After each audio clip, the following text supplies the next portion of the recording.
kawan-kawan di channel Solo English Center. Ya, pada video kali ini kita akan membahas satu materi yang cukup menarik, tetapi mendasar dalam hal TOEFL. Ya, bagi sebagian orang TOEFL itu merupakan suatu hal yang sangat susah. Kenapa susah? Karena memang beberapa orang yang mengikuti tes TOEFL itu mereka tidak pernah belajar skillnya. Padahal kalau kita mau belajar skillnya, maka TOEFL itu bisa jadi tidak terlalu susah, tergantung kalau kita memahami skillnya. Nah, pada video kali ini kita akan membahas skill yang paling mendasar dalam TOEFL grammar. Ya. Judul skillnya adalah Be sure that sentence has subject and also verb.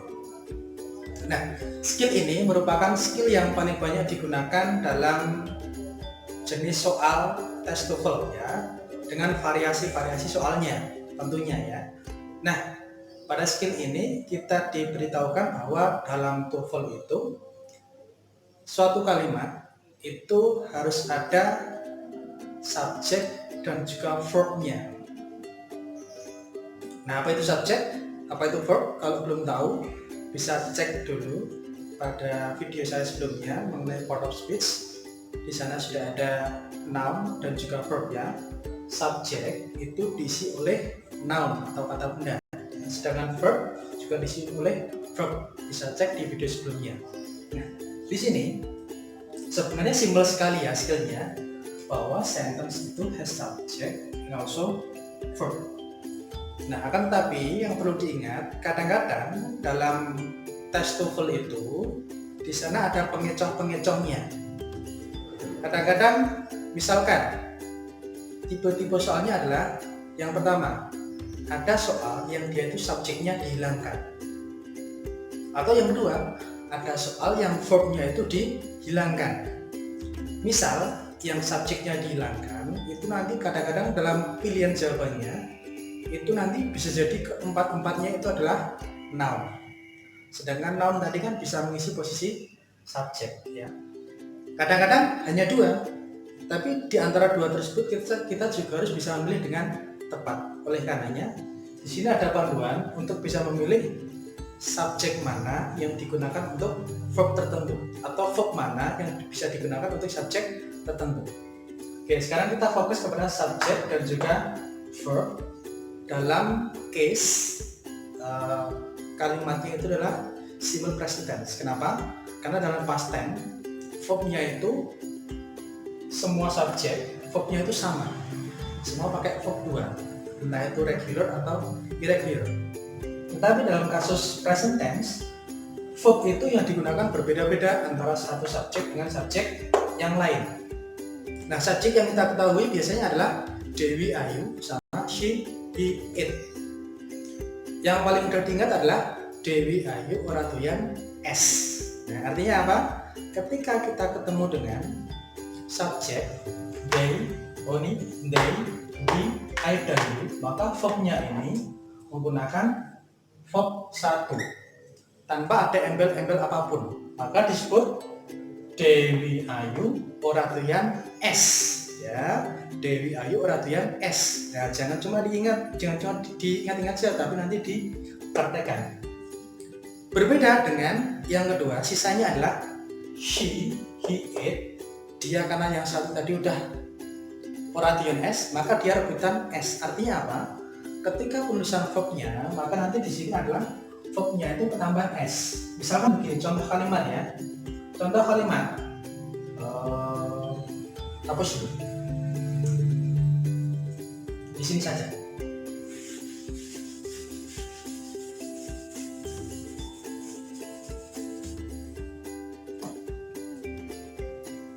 They ya. They always play football in the dark. Kalau kita lihat subjeknya adalah they. They posisinya di mana? Straight di sini. They tadi Dewi, Ayu, ora doyan es. Maka verbnya adalah verb ini tidak ada embel-embel s ya. play. Oke ya, jelas ya. Akan berbeda ketika subjeknya kita ganti, bukan they, tetapi Rina, bukan Rina ya, Jono. Jono ada nggak di sini? Seret pun nggak ada. Kita cek kalau Jono berarti he ya. He tadi rebutan S. Maka apakah benar kalau dia hanya play seperti ini? Tentu tidak benar. Maka di sini dikasih please. Kenapa please? Karena subjeknya adalah Jono. Jono itu he. Rebutan S. Jadi jelas ya. Perbedaan menggunakan subjek tertentu dengan verb tertentu. Itu kalau dia menggunakan kata kerja utama atau action verb ya. Tapi perlu kita lihat juga kalau dia menggunakan to be. To be itu apa? To be itu kata kerja bantu ya.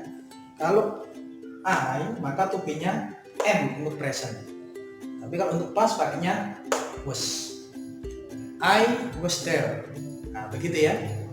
You are atau were.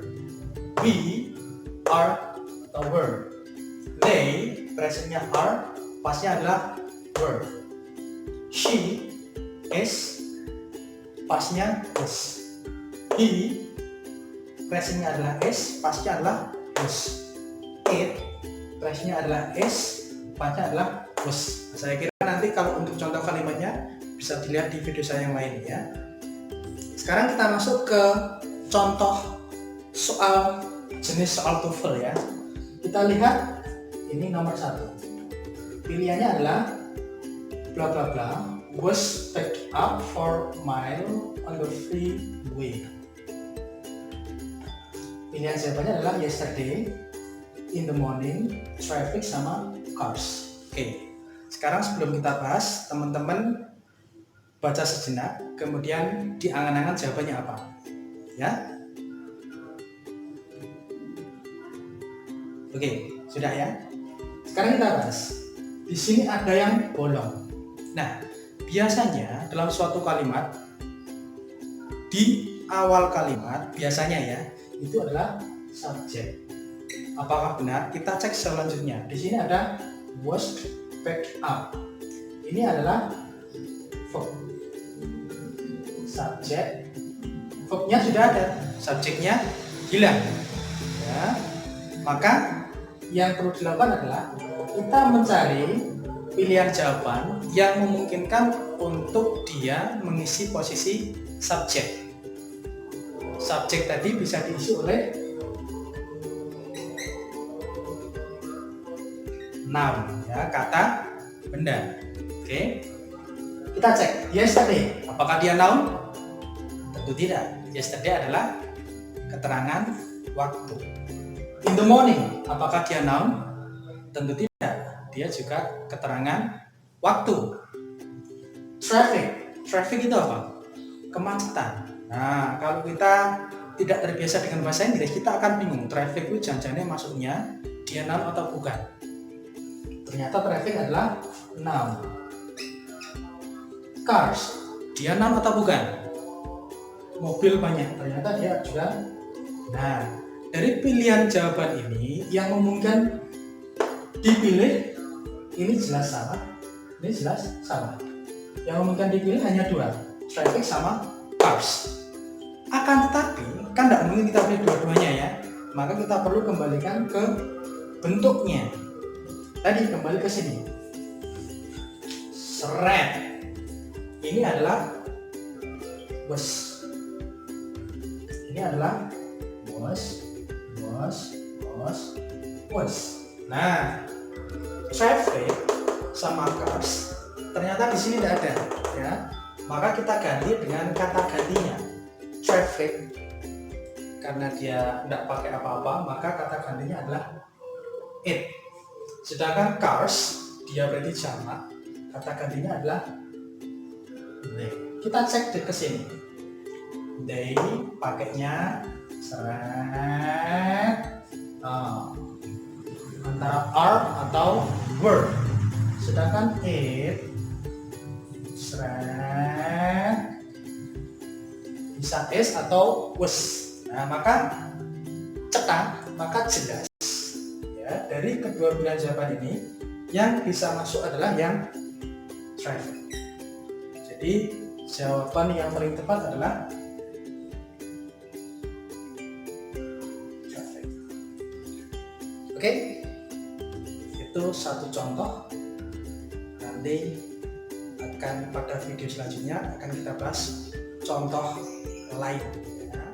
Oke, berikut adalah exercise dari skill bahwa sentence must have subject and also verb. Ya, di sini you are given 3 sentences, and before we discuss, I need you to read first, and then you try to answer by using the previous explanation, and you understand it. Yeah. First, the box can be opened only with special screwdriver. But second, the new computer program has provides variety of helpful applications. Third, yesterday found an interesting article on pollution. Ya, coba dicek sebentar, dilihat sebentar, kira-kira ketiga kalimat ini benarkah, salahkah, atau ada yang benar, ada yang salah. Sesuai dengan prinsip bahwa kalimat harus ada subjek dan juga verb. Oke ya. Nah, langkah pertama yang bisa kita lakukan adalah kita cek dulu, kita identifikasi di kalimat ini subjeknya mana, verbnya mana. Subjek itu yang saya sampaikan tadi bisa diisi oleh kata benda. Nah, the itu adalah indikator kata benda. Jadi di sini ada subjek, ada verb. Antara subjek dan verb itu sudah cocok ya. Cocok ya. Maka kalimat ini the box can be. Can itu selalu diikuti oleh verb 1 atau be ini verb 1 ya. Maka ini sudah benar. Kalimat ini benar. Nanti kalau misalkan ada pertanyaan bisa dicantumkan di kolom komentar. Kemudian yang kedua, kita identifikasi. Ini adalah subjek, ini adalah verb. The new computer program, subject, has provides variety of helpful applications. Nah, di sini kita cek kesesuaian antara subjek dan verb. The new computer program, the, karena di sini tunggal, maka benar dia menggunakan has. Akan tetapi setelah has ini provides, tidak bisa ternyata ya, has atau have itu bisa diikuti oleh verb 3. Ya, maka jelas perpaduan antara has dan provides ini verbnya salah, meskipun ini verb ya, maka kalimat ini salah. Nah, untuk membuat benar bagaimana? Ada beberapa alternatif. Yang pertama, kita hilangkan has-nya saja. Has-nya hilang, maka the new computer program provides. Kenapa provides? Karena ini bisa kita ganti dengan kata it provides. Benar ya. Atau cara yang kedua, tetap has-nya itu hidup. Kalau hidup maka menjadi verb 3, jadi has provided. Did ya, bukan es ya. Jadi ada dua alternatif, monggo bisa pilih yang mana. Maka soal kalimat yang kedua salah ya. Sekarang kalimat yang ketiga, yesterday found an interesting article on pollution. Yang pertama, yesterday. Oh, ternyata yesterday itu kata benda atau bukan? Bukan. Yesterday itu adalah keterangan. Adverb of time. Diikuti oleh kata found. Found itu adalah verb kedua, an interesting article on pollution. Berarti kalimat ini benar atau salah? Salah, karena tidak ada subjek. Syaratnya tadi adalah subjek dan verb. Kalimat ini salah. Maka untuk bisa membuat benar kalimat ini, kita harus menyediakan subjeknya. Karena ini pakai verb 2, maka subjeknya bisa semuanya. Bisa I, bisa he, bisa she, bisa they. I saja. Maka kalau kalimatnya yesterday I found an interesting article on pollution, maka kalimat ini menjadi benar. Oke teman-teman, kira-kira 3 contoh kalimat ini cukup. Nanti kalau misalkan masih ada pertanyaan, bisa dituliskan di kolom komentar. Ya. Begitu saja, tetap belajar bersama Solo English Center. Terima kasih.